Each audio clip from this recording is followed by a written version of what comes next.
65 বছরের ঊর্ধ্বে সিনিয়র সিটিজেনদের জন্য ট্রেনে সম্পূর্ণ ফ্রি এবং মেট্রো রেলের ভাড়ার 25% ছাড় দেওয়া হবে। ক্যান্সার সহ 6টি দুরারোগ্য রোগে আক্রান্তদের এককালীন সহায়তা 50,000 টাকা থেকে বাড়িয়ে 1 লক্ষ টাকা করা হবে।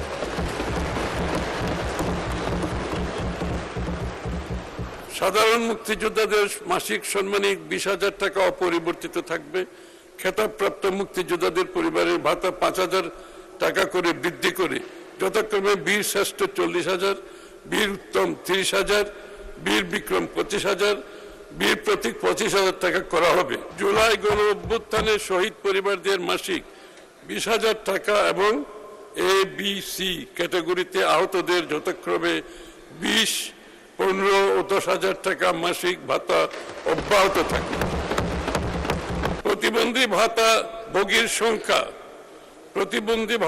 সংখ্যা 48 লক্ষে বাড়ানো হবে এবং মাসিক ভাতা 1,000 টাকা করা হবে। প্রতিবন্ধী শিক্ষার্থী ভাতার সংখ্যা 1 লক্ষে উন্নীত করা হবে। স্তরভেদে মাসিক ভাতা 1,000 থেকে 1,400 টাকা করা যাবে।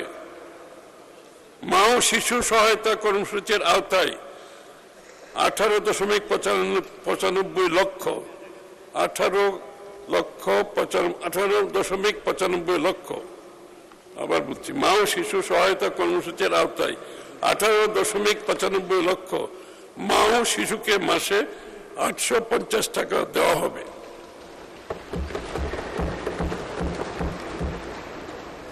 ক্যান্সার সহ 6টি দুরারোগ্য রোগে আক্রান্তদের এককালীন সহায়তা 50,000 টাকা থেকে, আবার বলছি এটা, ক্যান্সার সহ 6টি দুরারোগ্য রোগে আক্রান্তদের এককালীন সহায়তা 50,000 টাকা থেকে বাড়িয়ে 1 লক্ষ টাকা করা হবে।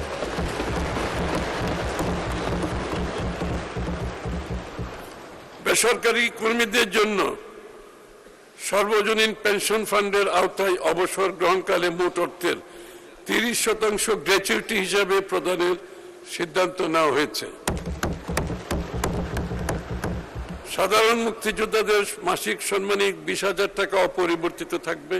খেতাবপ্রাপ্ত মুক্তিযোদ্ধাদের পরিবারের ভাতা 5,000 টাকা করে বৃদ্ধি করে যথাক্রমে বীর শ্রেষ্ঠ 40,000, বীর উত্তম 30,000, বীর বিক্রম 25,000, বীর প্রতীক 25,000 টাকা করা হবে।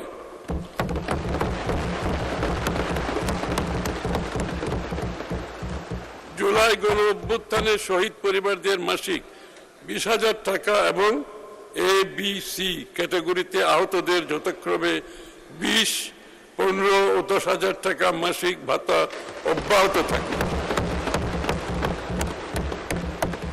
সামাজিক নিরাপত্তা খাতে 26-27 অর্থ